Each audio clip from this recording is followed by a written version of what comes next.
Today I'll focus on application of atomic force microscopy in failure analysis for semiconductors. And some of you have a strong AFM background already, but some of you are more from the failure analysis community and maybe not so familiar with AFM. So I'll spend a little bit of time of introducing AFM before I go into case studies, examples, etc. So in AFM, we obtain high-resolution microscopy images of the surface topography by raster scanning a very sharp tip across the sample of interest. Typically, that is done in a specific interaction between that tip and the sample that very precisely controls the force between tip and sample, allowing to obtain extreme high resolution down to the atomic scale on certain samples. In addition to topography measurements, the AFM method is also used for a lot of property measurements, and in failure analysis, very often that's the ones we'll be looking at. We'll be using that sharp tip to do more than simply measuring topography, but also measuring some maybe mechanical, maybe electrical or other properties.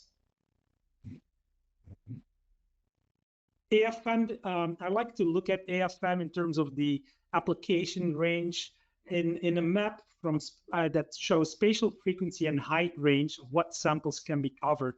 And in terms of spatial frequency, we typically go down to the angstrom level and up to around 100 micron. In terms of height, we go actually from below the angstrom level up to the 10 micron-ish range. And there's some small variance in instrumentation in that. But basically, looking at some examples, that takes us from an atomic lattice resolution image that actually also allows us to detect single atomic defects, all the way up to larger features, such as here, this is a step, a 10 micron step that is measured with a 60 by 60 micron image. Any size, whether it's X, Y, or Z, in between that can typically be covered with AFM. If you get out of this range, especially if you get to the higher ends, AFM might be limited, or you need to start applying some tricks, I'll call it, like stitching or profiling capability. And I'll get to an example of that as well in this webinar. A couple of typical examples in semiconductor. We'll often be looking at compound semiconductor materials like gallium nitride. Gallium nitride forms nice terraces and also has a lot of dislocations. We could be interested in those dislocation densities, dislocation types, and locations. AFM is very well suited to resolve that through topography scans. Also epitaxial silicon. Here we go into a very smooth surface. We see atomic or near atomic steps here. You can see that at the height scale, our heights are represented by colors, typically in AFM, but it is a true 3D image that we're looking at. And we can easily resolve those atomic steps. Next example is the bottom of a SIMS crater. After SIMS analysis, the ion beam from the SIMS actually leaves some surface roughness that could be of interest when you're trying to characterize your SIMS crater depth.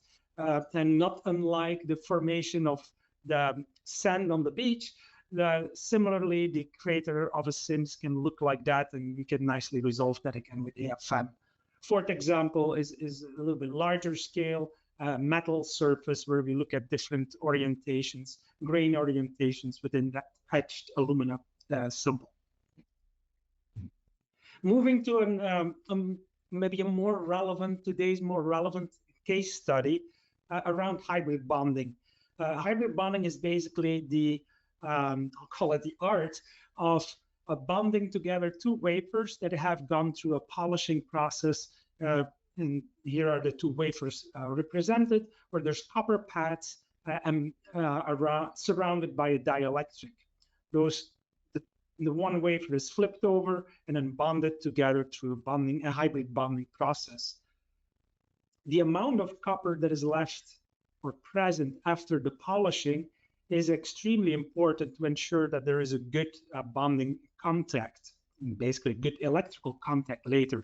So we'll be using AFM quite often to measure all details of both that copper and that dielectric surface. And those details could be the local roughness, or it could be the recess, how deep is that hole.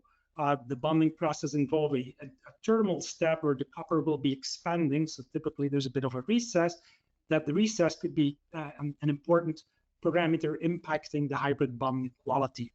Here's an example of an AFM map of some of these copper pads, an area of copper pads that went through an AFM characterization and also an AFM analysis, where all these critical parameters are automatically extracted. And for example, one here, it is copper pad number 54 in our analysis, is found to be twice as deep.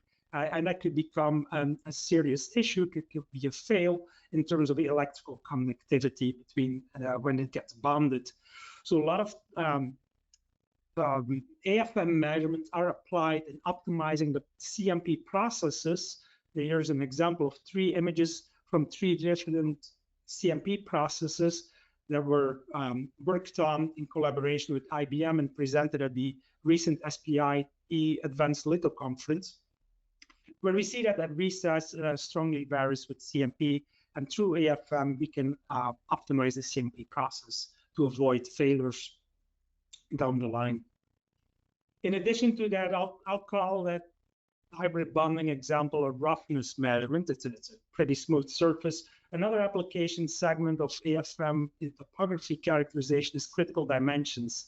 And when we're thinking of failure analysis or defects, also looking at the defects in those lines, trenches, or contact holes.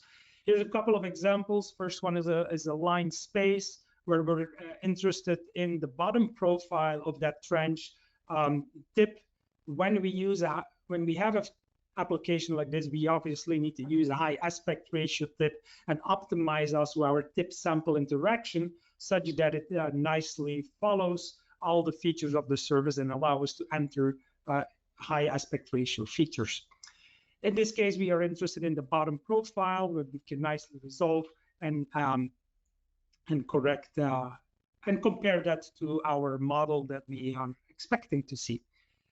Second example is a contact hole that is a rather aggressive aspect ratio. It's 50 nanometer diameter and 370 nanometer deep, can nicely be resolved.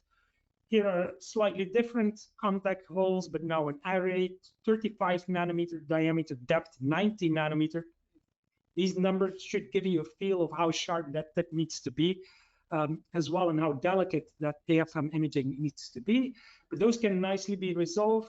And the interest here is to measure if the edge depth is really reaching the target depth that was set. So does it reach the 90 nanometer? And if you look carefully at the section profiles through some of these line scans here, we see that some of those contact holes, for example, this one here does not reach that depth, so it could become a fail. In terms of critical dimensions, the AFM in certain modalities can also be operated to do true 3D characterization. What that means is that rather than interacting with the sample by moving the tip up and down, typically oscillating the tip up and down, we can also oscillate the tip laterally or perpendicular to the sample feature of interest. By doing that, and optimizing that scan method, we can resolve 3D structures such as sidewalls. This particular sidewall has a nice waviness profile that we're interested in and measuring the roughness, which happens to be 5 nanometer, or trenches and lines and measure both sides of, for example, a trench, measure the roughness, even measure undercut structures on those type of structures.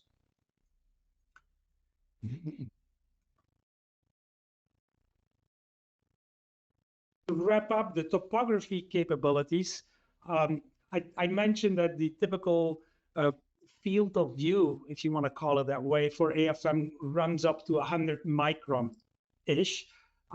If you're interested in larger areas, which sometimes happens, there is a possibility on certain instruments that we offer to do profiling, atomic force profiling. So we'll be using the same tip sample interactions, but we'll replace the XY motion that happens with a piezo with a larger range XY motion.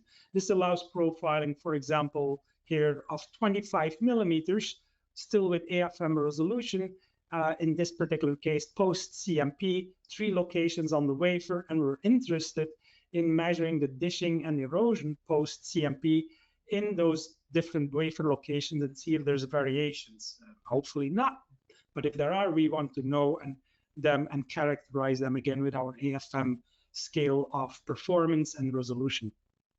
You can nicely see that if we zoom into the data, there are some differences in the 3 locations.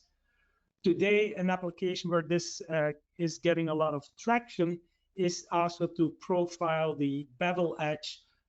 Again, for hybrid bonding, for example, that area, when you're starting to bond 2 wafers together, could be a very important area to focus on because it's very prone to defects. So profiling that bevel edge, for example, after a wafer edge trim, can be of high interest. Here is one profile, and here is actually a composite image created through a number of profiles.